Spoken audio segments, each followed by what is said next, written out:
ñu ngi ci deuxième partie émission à vous les jeunes di ko partager ak samay moromu jeunes ay jeunes yu engagé wu des jeunes intellectuels et des jeunes diplômés ñuy waxtaan ci li nga xamante ni moom mooy coronavirus. le Covid 19 la ñuy wax wala Covid 20 moom moo lëmbee àdduna bi lëmbee Sénégal parce que on nous parle actuellement nii de nouvelle vague te xam naa ne Sénégalais yu ci bëri ci ñun xamuñu sax ndax atteindre nañ pic bi wala ñu ngi ci premier wala ñu ngi ci deuxième. njàqare nag ak jaaxle la Sénégalais yëpp am mooy que ne quand on parle de vaccin moo jaaxal àdduna bi moo jaaxal Sénégalais yi. moo jaaxal parents d'élèves yi gis nañ ne nag mesures yi nga xamante ni moom nouvellement que le gouverneur du de Dakar ak le préfet et autres joxe nañ ko mooy que ne ñu delluwaat ci takk masque yi dans les lieux publics que le port des masques est obligatoire li nga xamante ni moom mooy les cérémonies les culturelles ñëpp ñu interdit ko sur tout l'étendue du territoire nga gis ne nag actuellement ni jeunes yu bëri mooy les jeunes rappeurs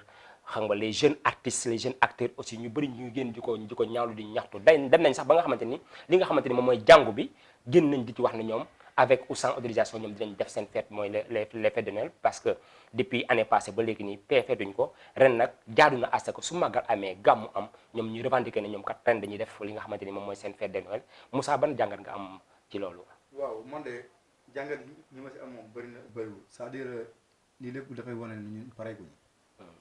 voilà état bi ñu am benn état voilà euphorique la benn affaire mooy am mu réagir dans l'immédiat mais ñoom mesure yi dafa am loo xam ne moo ko jiitu parce que bële waroon nañu mën a def sa au moins évaluation xam ne lii la fi def dégâts yi fii lii la état def wala affaire demee noonu mais benn affaire am na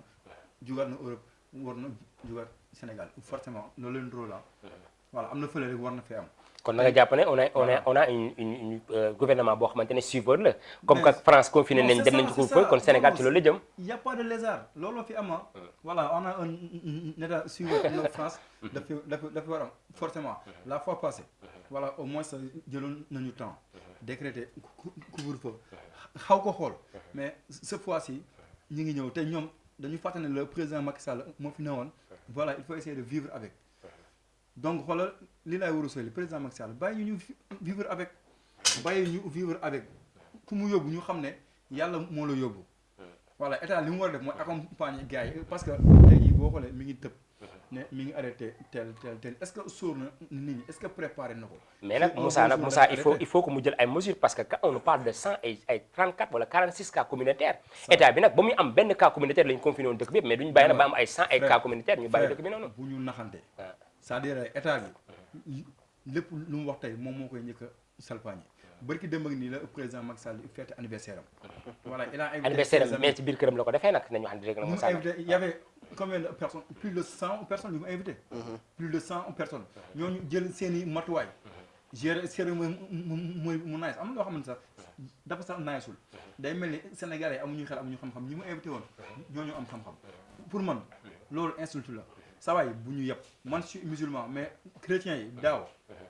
dañu topp état am yar am teggin bàyyi mu jàll c'est-à-dire li lay aussi il faut ñu sóor lañ xam ne ñoom aussi ay doomu adama lañ ñoom lii lañ mën a am pour wax ak seen borom état balaa muy def dara na ko saytu bañ ji bàyyi genre affaire réaction euphorie yi tël na damu ne état warul doxee noonu li nga état dafa war a responsable mais ñun dommage que suñu état bi nga xam da ngay wax. gis nga Fallou Souleymane gis nga Moussa fu mu terminé moom jàpp na ne rek état bi ñu yor on a un état faible un état suiveur ñun jàpp nañ ne nag quand on parle gis nga début pandémie bi ba mu commencé ba ñu commencé di am ay cas communautaires gis nga ne pays bi ñëpp lañ terrorisé ci communication boo xamante ne nii kenn du wax bu leen génn on est en danger on est en guerre maintenant qu'on nous parle de nouvelle vague nga gis ne maladie bi commencé na dugg ci dëkk bi on nous parle de 46 cas communautaires de 100 cas par jour gis nañ ne nag état bi mesures yi mu jël mooy des mesures faibles sax dañu ko mën a tuddee parce que mesure forte yi mu jëloon ci li nga xamante ni moom mooy début pandémie bi ak deuxième vague ba mu ñëwee on nous parle de 100 cas 46 cas communautaires ñu gis ne état bi dafa wàññi li nga xamante ni moom mooy mesures yi ne le port des masques est devenu obligatoire gis nañ ne nag jàngu bi ñoom nee nañ avec ou sans autorisation dinañ def seen manifestation jàpp nga ne ak li nga xamante ni mooy vaccin bi nga xamante ni moom la Sénégal ne moom dina ko mën a bokk na ci li nga xamante ni mooy OMS ba ñu war a vacciner ñi nga xamante ni moom mooy les populations yow lan ban gis-gis nga am ci loolu. Bon, je pense que parfois Moussa, très souvent même il a raison quand il renvoie tout sur l'État parce que charité bien ordonnée commence par soi-même. dëgg la. Mais bon par rapport ak vaccin bi moom je pense que Sénégal jotoon nañ fi dund ay jamono ak hépatite B ba ñuy indi fee vaccin bi je sais pas ndax les gens se rappellent mais il s'est passé beaucoup de choses yu ñu ndëppal jamono jooju des choses très graves parce que dañ fi indi benn vaccin boo xamante ne waxuñu ñu li ci ne yëpp ndekete Sénégal cobaye la te jamono jooju peut-être l'événement moo nar a répété waat on ne sait pas si ça va se répéter textuellement ou bien ndax cette fois-ci l'État va prendre ses responsabilités ou bien le peuple en personne va prendre ses responsabilités. mais le ministre li bi nga xamante ne ni moom mooy le ministre de la santé kii Abdoulaye Diouf Sarr wax na ne carrément ñoom lépp lu ñuy jël comme matukaay nañ ko jël dans les règles de l'art lépp li nga xamante ne matukaay la jël nañ ko. ok ñu accepté ci loolu quoi. espérons moom rassuré na les Sénégalais wax na ne. ok et espérons bon ok et espérons de toute façon li ci kanam rawuli bët ñun ñu ngi fi moom mu ngi fi. bu indee vaccin aussi ñun lañ koy jox. on va voir ñun xam de toute façon duñ jël lu ñu xamul. loolu dañ koy tegee ne leen par contre. Quand je dis que charité bien ordonnée commence par soi-même, man je pense que mbir bu la dalee wax nga ko on a raté cette phase-là l'évaluation de la première phase parce que Covid jot na fi jaar am na fu mu yegg. mais jot na fi jaar gérer nañ ko ba mu wàcc non attends ba léegi waxu deuxième vague la ñuy wax. donc c'est parce qu'il y a eu première vague. il y a eu une première vague amul deuxième de mais ba léegi ñu ngi ci phase bi. il y a eu une première vague. am na lu ñu ci dund. am na nuñ ko appréhender fexe ba nëpp ba gérer ko ba mu wàcc mais qu'est-ce qui nous empêche de maintenir certains actes bañ ba mu yegg si waat fii mais ba affaire yi commencé wàcc tey mais man ba may génn chaque matin su may génn di liggéey mais policiers yi may romb ci tali bi sax duñu daaw ñu takk masque te ñoom c'est eux qui devaient mettre la pression aux citoyens lambda pour que muy takk masque parce que man dama jàpp ne mbir bu amee boo ko évaluer da ngay xool li ci baax nga maintenir ko li ci baaxul nga teg ko na leen xool vieille habitude yi nga amoon yow yi nga xam ne moom nga doon doxee li nga xam ne moo la doon dugal ci guuta nga tege ko ne mi nga xam ne moo jar a maintenir nga maintenir ko mais ñun yooyu yëpp jotuñu ko lijjanti bon Covid ñëw na jeex na ñu commencé yaataa yumbe et puis ñii bëgguñu tëjaat mais ñoom tëjuwuñu mais tëjaatuñu de ñu ne rek. sama rak respecté li nga xamante ni. mooy dara nag mesures barrières yi ba pare di jàkk ay masque loolu lañ. sama rak naa Sénégalais bi sa waay kenn tëjul nit ñi de. instant bi tollooguñ foofu li mu fi jotoon dund gaw ma ne dina ko nangu dund waata mais tollooguñ 3 mois sa waay man keroog bañ ñu déconfiné ci laa ñëwaa prison ndax man 8 heures ci guddi lañ may tëj ba 6 heures du matin may bëgg dee ca kër ga te sama biir kër lañ may tëj sama biir néeg laay nekk damay xat non mais sa waay bu ñu wàññee say liberté da nga koy yëg mais par contre donc saa yi nañ def nànk ay événements religieux daf fi jot a jaar aussi nous sommes dans un pays laïque nañuy sóor ñëpp parce que aussi waruñu topp yenn engouement ak yenn kërëng yi bay léser une entité. mais nag Fallou Souleymane dama lay wax benn affaire mooy que ne léser wuñ kenn même début mesures yi nga xamante ne état jëloon na ko amul kenn ku mu bàyyi ce sont les foyers religieux. ñoom ñu jël seen responsabilité. organiser seen gàmm wala organiser seen màgg. mais dama jàpp ne alaaji par rapport ak li nga xamante ne mooy les mesures yi nga xam ne état jël na ko gis nañ ne écoles yi lié à risque la gis nañ ne début pandémie bi ba ñu arrêté li nga xamante ne moom mooy écoles yi ak universités yi et autres nit ñi avant que ñu delluwaat école gis nga ne collectif des enseignants et autres ñoom dañoo jàpp ne syndicats yi dañoo ne tant que li nga xamante ne mooy protocole sanitaire bi nekkul en place ñoom dañuy rejoindre classe yi gis nañ ne nag am na ay écoles yoo xamante ne nii amoon na ay manquements mais terewul rejoindre nañ classe yi mais est-ce que boobu ba léegi nii on nous parle de nouvelle vague ñu gis ne écoles yi ak universités yi c'est des lieux à risque est-ce que ba léegi nii protocole sanitaire bi nit ñi ñu ko respecté wala est-ce que mesures yi rek ci car rapide la bàyyi marché yi bàyyi mosquée yi bàyyi li nga xamante ne moom mooy campus universitaire man la c'est man foofu noonu laa jàpp ne c'est un bombe à retardement. xam nga li ci gën a garaaw xam nga àdduna bi yëpp dañoo d'accord ci benn mbir mode de transmission bi mesures barrières yi ñëpp respecté ko di raxasu utiliser gel ni mel la nee na la distanciation sociale 1 mètre mooy xanaa dafa mel ni naan la ko ataaya bi sa waaye dama la jëm ataaya bu neex rek ngay wax nit ñi dégg la non dama ne la àdduna bi ñëpp d'accord nañ benn affaire ci mode de transmission bi ak mesures barrières yi loolu moom c'est à l'unanimité ñëpp d'accord ñu ñëw Sénégal ci sensibilisation bi ñëpp a nekk gongo mais mu am ay erreurs de communication yoo xamante ni du ma ko baale mais nag est-ce que mais doon lay dagg foofu man di Sénégal bokk na ci pays yu ñu félicité ci lutte contre le Covid ba ñu bëri sax jàpp ñëw di jàng ci li nga xamante ni moom la Sénégal def pour mën a contrecarrer virus bi Kamal xam lu tax xam nga yow Covid bi dañ ci wax man gëm naa ni sax Covid bi moom luñ ci wax yëpp est-ce que dinañ ko ci mën a waxaat ndax dañoo wax ci Covid bi bay bëgg a dee mais loolu nag dafa indi na ay résultats apporté na ses fruits. non indi na yan résultats yan fruits xam mais man maa la doon déglu ma rek man lan lañ ci jàngat mais am na lu mu apporté na ay solutions par rapport ak loolu yëpp parce que Covid bi ni ñu ko waxee woon ni ñu ko gisee ci télé bi mi am Europe am Chine am États-Unis amul Sénégal ba gars yëpp bëggal ñëw Sénégal pour jàng si am na quelque chose de positif. fais attention maa ngi naan la sa njëlbeel ba ci sensibilisation waaye ñi def ay erreur de communication